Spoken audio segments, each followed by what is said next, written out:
काले बादल छाए हुए थे। आसमान में गड़गड़ाहट हो रही थी, जैसे कोई अनहोनी की चेतावनी दे रहा हो।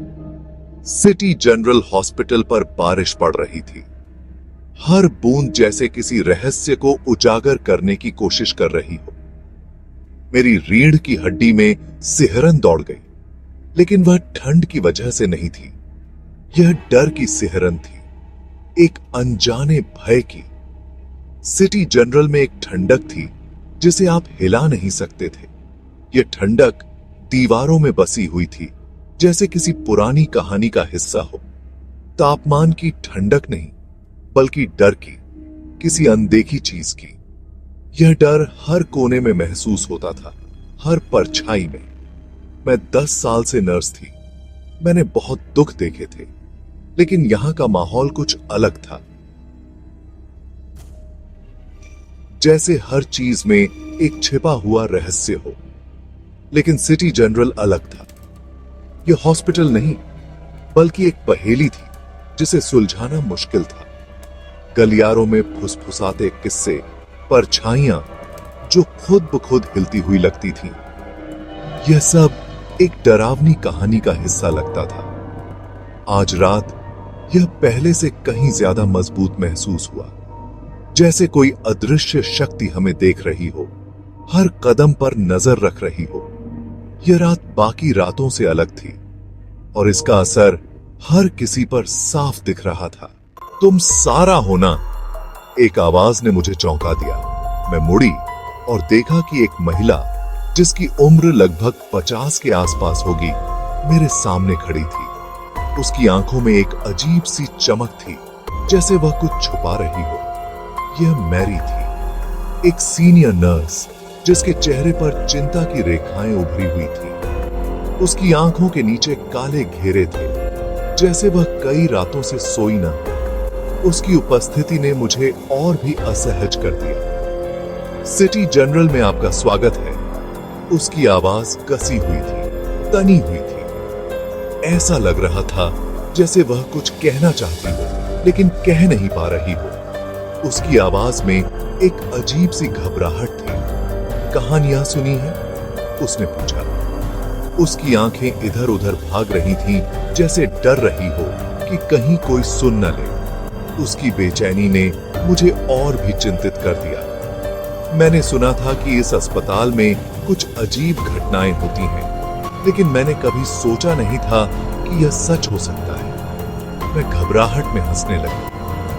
सिटी जनरल की बदनामी उससे पहले हो चुकी थी। मैंने सुना था कि यहाँ रात में अजीब आवाजें आती हैं और कुछ नर्सें तो यहाँ काम करने से भी डरती हैं, लेकिन मैंने इसे सिर्फ अफवाह समझा था। बस बूढ़ी औरतों की कहानियां, मैंने कहा। बहादुर बनने की कोशिश कर रही हूं। मैंने सोचा कि शायद यह सब सिर्फ मनगढ़ंत बातें हैं और इसमें कोई सच्चाई नहीं है, लेकिन मैरी की आंखों में जो डर था, उसने मुझे सोचने पर मजबूर कर दिया। लेकिन मेरे अपने कानों को भी मेरी आवाज कांप रही थी। मुझे एहसास हुआ कि मैं भी डर रही हूं। क्या सच में इस अस्पताल में कुछ ऐसा है जो हमें नहीं पता? क्या मैं यहां सुरक्षित हूं?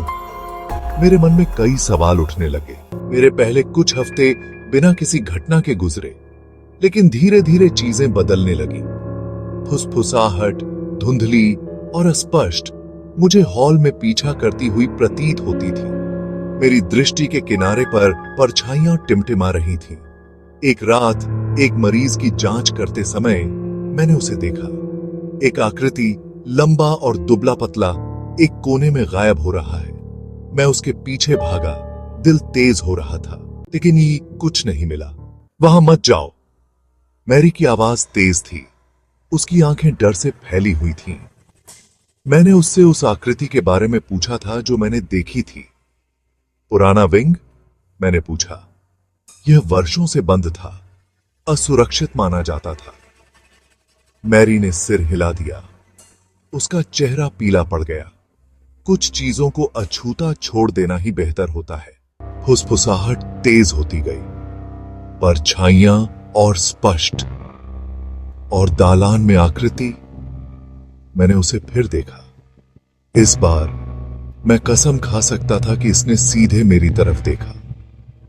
फिर उसने परित्यक्त विंग की ओर इशारा किया। उस रात बाद में मरीज चार्ट की जांच करते हुए मैंने उसे देखा। परित्यक्त विंग में स्थित कमरा 307 को कब्जे के रूप में सूचीबद्ध किया गया था। मरीज के नाम ने मेरी रीढ़ की हड्डी में सिहरन दौड़ा दी। एक भीषण जिज्ञासा से प्रेरित होकर मैंने खुद को पुराने विंग की ओर खींचते हुए पाया। जैसे जैसे मैं पास आया, हवा ठंडी होती गई। धूल और अंधेरे में डूबे एक दालान को प्रकट करते हुए दरवाजा एक गराह के साथ खुल गया। दालान के अंत में एक क्रैश कार्ट छोड़ी हुई थी और गाड़ी पर एक चार्ट पर नाम जॉन डो। यह कोई साधारण भूतिया घटना नहीं थी, कुछ बहुत गलत था। एक हताश प्रयास। दालान से आकृति मेरे सामने प्रकट हुई। उसका चेहरा छाया से ढका हुआ था। उसने एक हाथ बढ़ाया, हॉल के नीचे इशारा करते हुए। कमरा 307 तक। दहशत ने मुझ पर हावी होने की धमकी दी, लेकिन मैंने उसे नीचे धकेल दिया। मुझे जॉन डो की मदद करनी थी, चाहे वह कुछ भी हो। मैंने एड्रेनालाइन की वृद्धि को महसूस करते हुए क्रैश कार्ट को पकड़ा और कमरे की ओर भागा। गायब हो गया। मैं 307 नंबर कमरे में घुस गया। मेरा दिल तेज हो रहा था, लेकिन कमरा खाली था। कोई मरीज नहीं, वहां कभी किसी के होने का कोई संकेत नहीं। केवल हवा बाहर गरज रही थी। मैं चारों ओर घूम गया, आकृति की तलाश में। क्या हो रहा था, इसका कोई संकेत खोज रहा था, लेकिन मैं अकेला था। क्या यह सब मेरी कल्पना थी? एक भयानक खोज। जैसे ही मैं जाने के लिए मुड़ा, मैंने दीवार पर कुछ देखा। पेंट में खरोंच मुश्किल से दिखाई दे रहा था। 3 शब्द थे, मेरी मदद करो, सारा। मेरे खून जम गया। यह आंकड़ा मेरा नाम जानता था, लेकिन कैसे? और जॉन डो कौन था? मुझे वहां से निकलना पड़ा। सच्चाई सामने आई। मैं दालान से वापस भागा। मेरा दिमाग घूम रहा था। हर कदम के साथ मेरे दिल की धड़कन तेज हो रही थी। मुझे ऐसा लग रहा था जैसे मैं किसी भयानक सपने में फंस गया हूं, जहां हर कोना एक नई डरावनी कहानी बयां कर रहा था। जैसे ही मैं परित्यक्त नर्स स्टेशन से गुजरा, मैंने उसे देखा। एक शीशा, धूल से ढका हुआ। उस शीशे में कुछ ऐसा था जो मुझे अपनी ओर खींच रहा था। एक अजीब सी ऊर्जा, एक रहस्यमयी आकर्षण। और प्रतिबिंब में मैंने सच्चाई देखी। यह छोड़ा हुआ विंग नहीं था जो प्रेतवाधित था, यह मैं था। उस शीशे में जो छवि दिख रही थी, वह सिर्फ एक परछाई नहीं थी, वह मेरे अंदर की गहराइयों से निकली हुई सच्चाई थी। यह मैं था। आकृति जॉन डो इमारत से नहीं बल्कि मुझसे जुड़ी हुई थी। वह परछाई मेरे अतीत की थी, मेरे द्वारा किए गए गलतियों की। वह मुझे मेरे ही डर और पछतावे का सामना करने के लिए मजबूर कर रही थी। और वह मुझे डराने की कोशिश नहीं कर रहा था, वह मुझे चेतावनी देने की कोशिश कर रहा था। वह मुझे उन खतरों से आगाह कर रहा था जो मेरे अपने मन में छिपे हुए थे। वह मुझे सचेत कर रहा था कि मैं अपने ही विचारों और भावनाओं से सावधान रहूं। मुझे असली खतरे से आगाह करें, वह खतरा जो मेरी कल्पना से कहीं ज्यादा करीब था, वह खतरा जो मेरे अपने अंदर था, मेरे ही मन की गहराइयों में छिपा हुआ, वह खतरा जो मेरे हर कदम पर मेरा पीछा कर रहा था।